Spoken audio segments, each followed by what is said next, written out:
Hey everyone, this is Ryan Mallory for SharePlanner.com. Today is March 18th, 2013.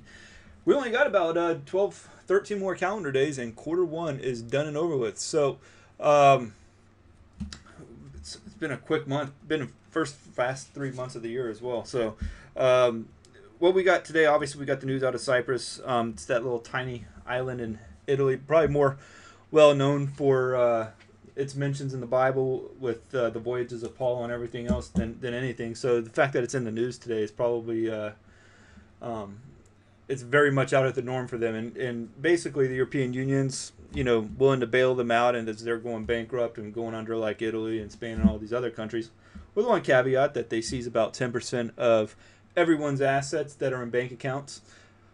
Yeah, that's a real big bummer if you're a Cyprus citizen or have bank deposits in Cyprus because, um, and you know what too, it's unfortunate because the citizens have to pay for the consequences of government decisions.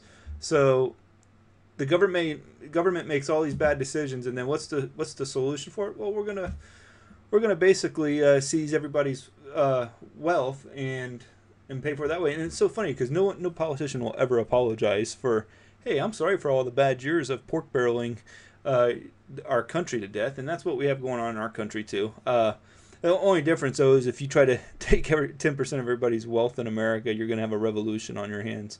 And though I would have never put it past government to want to do something stupid like that. Though I know there's politicians that would love to get their hands on people's 401k assets and everyone else's private wealth that's already been taxed many a times. Nonetheless, you can't tax any one thing enough, right?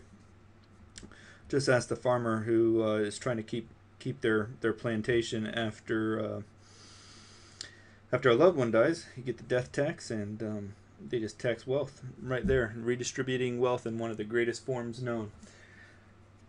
So SPX, we got a little bit of a pullback in it today. Not near as what we were seeing overnight. I mean, overnight we were really looking at like a pullback in the early morning hours this morning, possibly down to like 1535. Well, that's about 20 points later. We are at 1555, have given back most of the day's losses, and real possibility that the S&P goes green before the end of the day. And of course, if the S&P is thinking about that, the Dow is already about 10 steps ahead of it. And you can see that the Dow at one point did, if you look over the screen here, momentarily on the 5-minute chart did go green. So it has since pulled back off of those gains. But as a result, I went ahead and closed out one stock, one of my long positions, for a loss today. It got out at 24.62, and it's a small loss, less than 2%, and just use that weakness today to my stop loss is at 24.10 originally. I'm not going to hold it till that long, and I used that bounce back today just to go ahead and get out. I don't know if it's going to go higher or not, but I can escape with a small loss. While my position in PETM, it's doing pretty good today, closing in on almost 1% in losses, beating the market obviously. And then I also have a position in silver, which it's up today, though has given back some of its day's gains as well. So I got two positions that I would consider more bearish than anything in nature. I would have liked to have gotten into some more short positions, but when the market just never gave back any of those gains, that definitely worried me and not something I really wanted to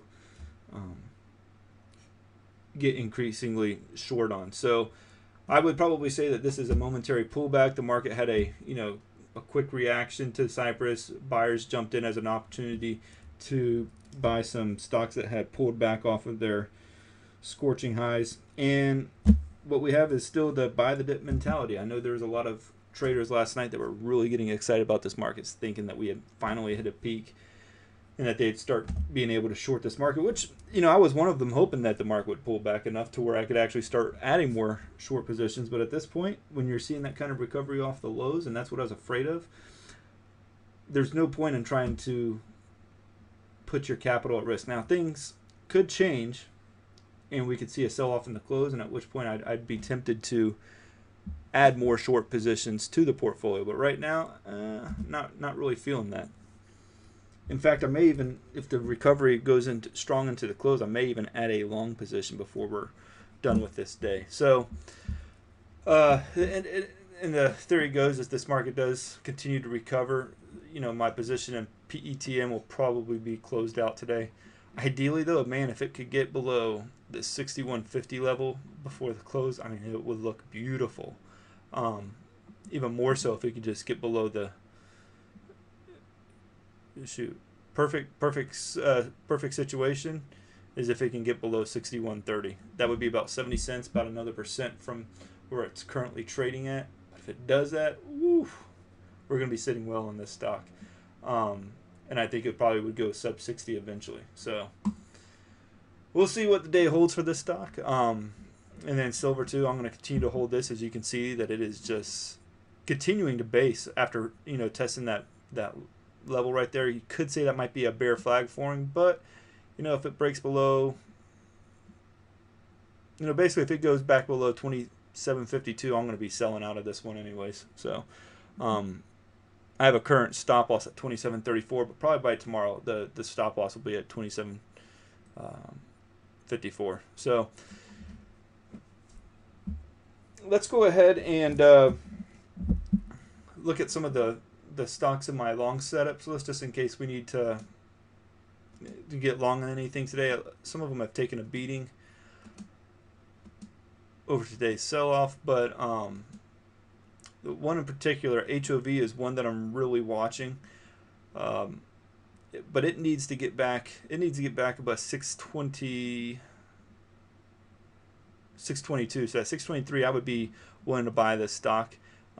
Probably put a stop loss somewhere around. I think the stop loss would have to come later, but probably around like 599, 598 or so.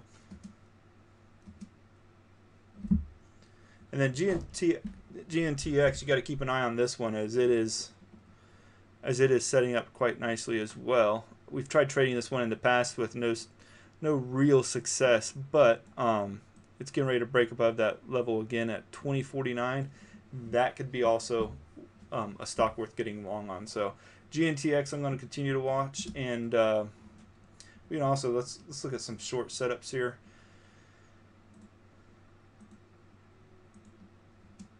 You got VLO right off the bat. Goodness, this stock has recovered off the day's lows, but it came close to giving us a good sell signal. If it gets below 43, that would be a place where I'd want to get short at. RCL Cruise too. This could be one that if we just see a little bit more weakness in the broader markets, to consider getting short on this, because it's, despite rallying off the day's lows, it really hasn't broken above any kind of major support levels or not. So this might be a gift on RCL there. HFC, that one could be bear flagging, so I don't think it would be at the top of my list, but definitely want to continue watching. Of course, you got PETM that I'm currently in. RMD broke this long-term trend line today, in a major way. It's trying to get back above it right now, but goodness, if it doesn't, that could also be a good shorting opportunity as well. And then Pilgrim's Progress, it just needs to get back below 833 or so. So we're a long ways off on really being able to make any kind of trading decision on that one. And then AMCC, I think the move has been made on this one, so no worth even giving that one any consideration. So that's going to do it for today. If you guys have any questions, feel free to hit me up in the Splash Zone if you're a member, or just hit me in my email account at ryan@shareplanner.com. Y'all have a great day, and God bless.